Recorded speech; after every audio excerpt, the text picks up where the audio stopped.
중장년 노후자금 어떻게 준비해야 될지 모르겠다고요? 지금 이 영상으로 한번 확인해 보시죠.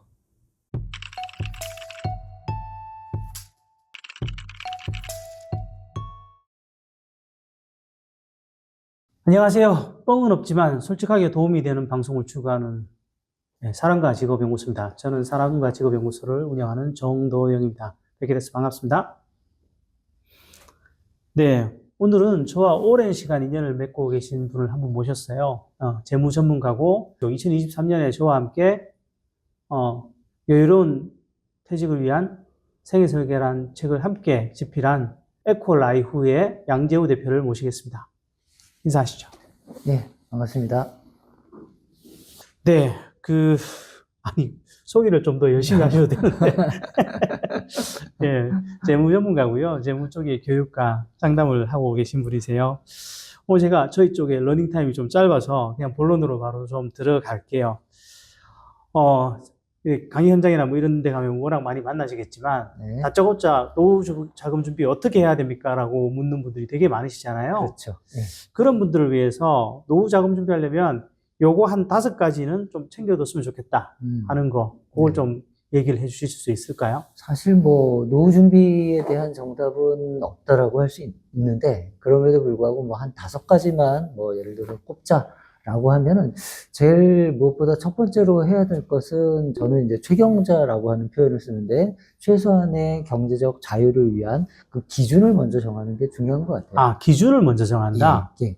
그게 이제 제일 우선인데, 많은 분들이 뭐 노후가 됐을 때, 예를 들어서 뭐 65세, 70세가 됐을 때 뭐 10억이 있어야 된다, 뭐 20억이 있어야 된다, 이런 거 가지고 이야기를 하는데, 사실은 그런 돈들은 이제 어떻게 활용하느냐에 따라서 천차만별로 차이가 있기 때문에, 그렇게 생각하시는 것보다는 내가 매달, 그렇죠? 65세 이상이 됐을 때 매달 얼마씩 월급처럼 들어오느냐가 내 생활을 하는데 가장 중요하다라고 볼 수가 있고요.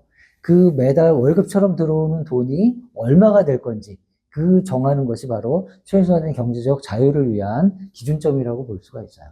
최소한이라는 이야기가 말하는 것처럼 최소한의 기준 자체가 얼마나 낮느냐가 중요한 부분이고, 그럼에도 불구하고 뒤에 자유란 말이 붙은 것처럼 경제적인 자유를 할 수 있는 그 기준, 자기만의 기준을 정하는 게 무엇보다도 중요하다. 그게 바로 첫 번째다라고 이야기 드릴 수 있을 것 같아요.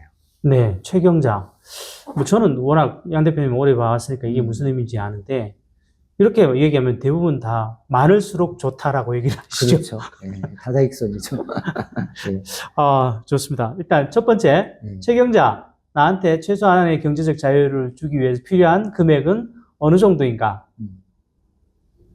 얼마쯤 되나요, 그게? 이게 이제 그 금융기관들이 이제 매년 거기에 대한 이제 뭐 설문조사를 하고 통계치를 발표를 하는데, 이게 문제가 있어요. 계속 물가가 올라가다 보니까 금액이 올라갑니다. 무지하게 살벌하게 올라가던데요? 맞아요. 네. 그래서 2020년 코로나 전까지만 하더라도 일반적으로 많으신 분들이 한 200만 원 중반대 정도면 네. 노후 생활하는데 문제가 없겠다라고 판단을 했는데, 지금은 이제 불과 몇 년 만에 300만 원 중반대. 보통 제가 KB 쪽인가요? 그쪽에서 나온 자료를 봤더니 360만 원 정도는 돼야 매달 그 금액이 들어와야 뭐 노후 생활을 하는데 크게 무리가 없겠다라고 하는 통계치를 봤는데, 사실 뭐 다다익선이긴 하지만 크면 클수록 준비가 어렵거든요. 그죠. 예. 그래서 제가 생각할 때 그런 기준은 뭐 설문조사에 의한 거지만은, 그런 부분은 어떻게 보면 다른 사람의 이야기라 생각하고, 내가 생각했을 때 그 기준을 정하고 그 기준에 최소한도를 뭐 만들어낼 수 있는 그 기준을 먼저 정하는 게 우선이라고 부연 설명 드릴 수 있을 것 같아요. 네, 기준. 네. 우리 연피님은 한 달 생활하는데 얼마 필요하신가요? 60. 네, 좋습니다. 다음. 두 번째는 뭐가 있을까요? 예. 두 번째는 이제 그 재무 플랜을 짜야 되겠죠. 예. 일단은 기준을 정하면 그거에 따라서 내가 이 플랜을 이제 어떤 식으로 짤 거냐 하는데, 플랜 짜는 게 만만치는 않아요. 왜? 언제까지 살지도 모를 뿐만 아니라, 언제까 뭐 90세까지 산다라고 하면 90세까지 내가 얼마만의 소득으로 지낼 수 있는지를 세우는 것이 어떻게 보면 재무 플랜이라고 볼 수가 있는데요. 가장 쉽게 재무 플랜 세울 수 있는 방법 한 가지 팁을 드리자면 국민연금 홈페이지를 활용하시면 됩니다. 예, 그러면 국민연금 홈페이지가 과거에는 국민연금만 이제 내가 받을 수 있는 것만 이렇게 볼 수가 있었는데 지금은 이제 개인연금이라든가 퇴직연금, 주택연금까지 다 연계해서 한 번에 볼 수 있도록 그렇게 홈페이지가 돼 있어요. 그래서 거기에 이제 내 데이터를 넣고 그 다음에 이제 개인연금, 퇴직연금, 주택연금의 사이트들을 연결하기 위해서는 내 정보를 좀 제공 동의를 해주시고 그리고 나면 이제 나중에 표로 볼 수가 있어요. 표로. 숫자로도 볼 수 있고 그래프로도 볼 수 있는데 제가 추천드리는 건 그래프입니다. 그래프로 보게 되면 연령에 따라서 뭐 60세, 65세, 70세 됐을 때 내가 연금으로 생활할 수 있는 국민연금, 개인연금, 퇴직연금, 주택연금까지 있으면 그것들이 다 합산이 돼서 그래프로 보여져요. 그래서 내가 생각하는 최경자 기준하고 봤을 때 어떤 연령에서는 이게 가능한데 만약에 그걸 넘어간다라면 최경자 기준이 도달이 된 거죠. 하지만 어느 정도 시기가 됐을 때 안 되는 경우가 있습니다. 왜? 국민연금은 사망할 때까지 나오지만 개인연금이나 퇴직연금은 내가 기간을 정했죠. 기간을 뭐 10년이든 15년이든 정하다 보니까 그게 손이 되면 나중에 가면 국민연금 혹은 주택연금 신청하면 주택연금밖에 없는 거예요. 그러면 금액이 적을 수밖에 없다 보니까 그러면 그때는 과연 내가 어떤 식으로 그 금액을 메꿀 것인가에 대한 계획을 세워야 되죠. 그때 자산이 있다라고 하면 그 자산을 활용해서 즉시 연금이라든가 아니면 뭐 다른 투자라든가 아니면 임대소득이라든가 이런 걸로 보완을 해야 되는 거죠. 그래서 그런 계획을 세우는 데 있어서 국민연금 홈페이지, 특히 그래프를 활용한 그런 부분을 보고서 재무 플랜을 세우는 것이 바로 두 번째다. 그 내연금이라는데 거기 예, 그렇게 맞아요. 들어가는 게 내연금 맞는 거죠? 조회하기 위해서 확인할 수 있습니다. 좋습니다. 예. 그거 보고 화내시는 분들이 없으셔야 될 텐데, 내가 이것밖에 안 되는 것이야 하시는 분들도 워낙 많을 수 있을 수 있는데, 뭐, 어쨌든 지금부터 시작하는 거라고 생각해 주시면 좋으실 것 같고요. 좋습니다. 그러면 세 번째는 뭐가 있을까요? 세 번째는, 계획을 세웠죠. 예. 최경자랑 기준을 정하고 계획을 세웠지만 사실은 그 안에 들어가는 아마 만족스러운 데이터는 안 나올 거예요. 보통. 그렇죠. 왜냐하면 지금부터 준비를 해나가야 되니까. 자, 그럼 본격적으로 준비를 하는 데 있어서 여러 가지 어떤 방법들이 필요할 텐데 그 방법을 많은 분들이 잘 모르신다는 거죠. 자, 그러면 어떻게 하느냐? 내가 공부를 해서 알아볼 수도 있겠지만 더 쉬운 방법, 바로 전문가한테 이야기를 듣는 거죠. 재무 컨설팅을 한번 받아보는 거예요. 그래서 저는 강의를 가거나 많은 분들한테 뭐라고 말씀드리면 재무 컨설팅을 꼭 한 번은 받아보세요. 전문가한테 물어보는 거거든요. 그러면 뭐 필요한 부분에 대해서 어떤 뭐 조금의 일반적인 상식을 들을 수는 있지만 재무 컨설팅은 전체를 볼 수 있거든요. 큰 틀에서. 그래서 재무 컨설팅을 받아보는데 그럼 어떻게 재무 컨설팅을 받아볼 수 있느냐? 역시 팁을 드리자면 금융감독원이라는 곳이 있어요. 네. 금융기관들을 이제 감독하는 그런 정부기관인데, 금융감독원 홈페이지를 들어가게 되면, 거기서 무료로 재무 컨설팅을 받을 수가 있습니다. 온라인으로 받는다는 얘기인가요? 아니에요. 세 가지가 있어요. 온라인으로 받을 수가 있고요. 전화로도 가능하고요. 심지어 대면으로도 가능합니다. 그래서 실제 금융 전문가, 재무 전문가한테 가가지고서 대면을 받을 수가 있는데, 다만 이제 그 대면을 하기 위해서는 금융감독원이 여의도에 있어요. 여의도에 가야 된다는 그런 불편함이 있는데, 뭐 여의도까지 가기 어렵다라고 하면 특히 지방분들 같은 경우에는 온라인이나 전화도 가능하니까 그런 식으로도 할 수가 있고요. 또 하나는 조금 더 이제 접근하기 쉬운 게 국민연금공단이에요. 국민연금공단에 들어가면 거기도 재무 컨설팅, 재무 상담 서비스를 무료로 진행을 하고 있습니다. 아, 똑같은 방식으로? 예, 똑같은 방식이에요. 근데 제가 경험을 해보니까 국민연금공단의 재무 상담을 받게 되면 두 번을 보통 하게 되는데 첫 번째는 이제 본인의 어떤 데이터라든가 그런 자료들을 서치하는 시간으로 이제 담당자랑 이야기를 하게 되고요. 그 다음에 서치를 하게 되면 두 번째 미팅 때는 리포터를 줍니다.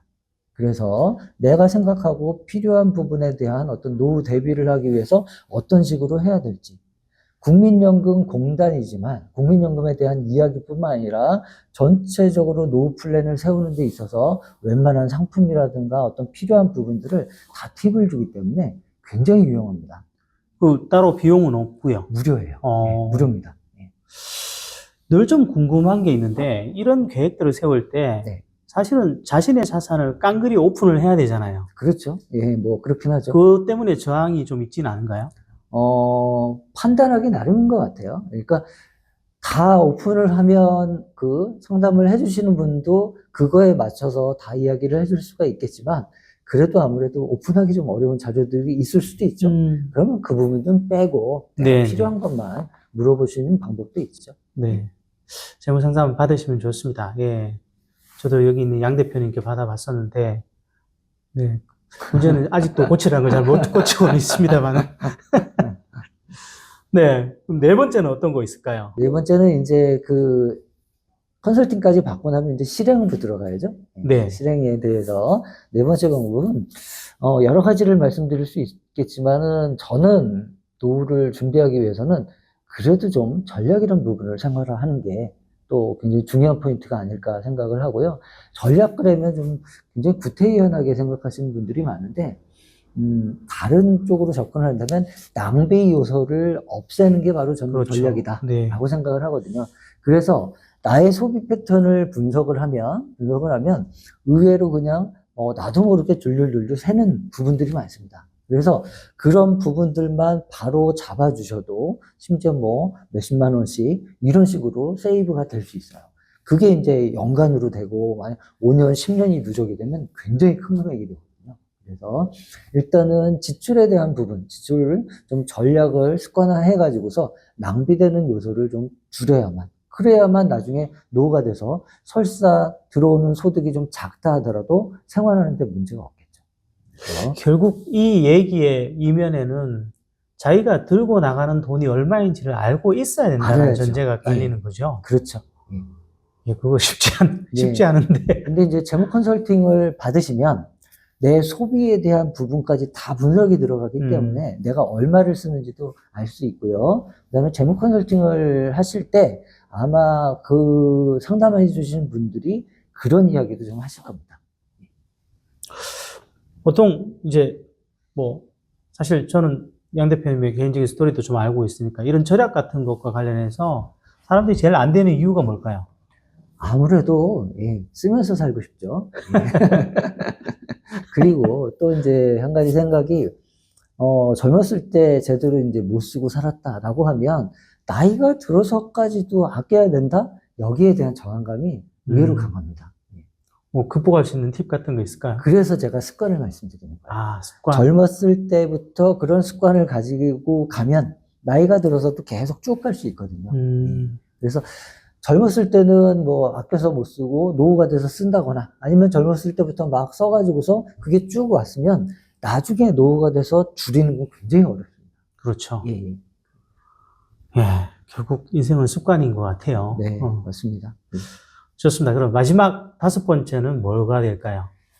마지막 이제 다섯 번째는 전략을 했으면 거기에 대한 부분은 이제 어떻게 자금을 운영하느냐가 무엇보다 중요하겠죠. 예, 그래서 저축을 하고 투자에 대한 습관이라고 보시면 될 것 같아요. 그래서 지금 노후 준비를 시작을 한다. 예를 들어서 내가 지금 30대다 혹은 40대다 또는 50대 초반이다 그러면 아직 시간이 남았죠. 그 시간이 남는 동안에 소득이 들어올 것이고 그 소득을 계속 꾸준하게 저축이라든가 그다음에 투자를 통해서 계속 노후에 대한 자금을 준비해 나가는 것이 무엇보다 중요하다라고 볼 수가 있는 거고요.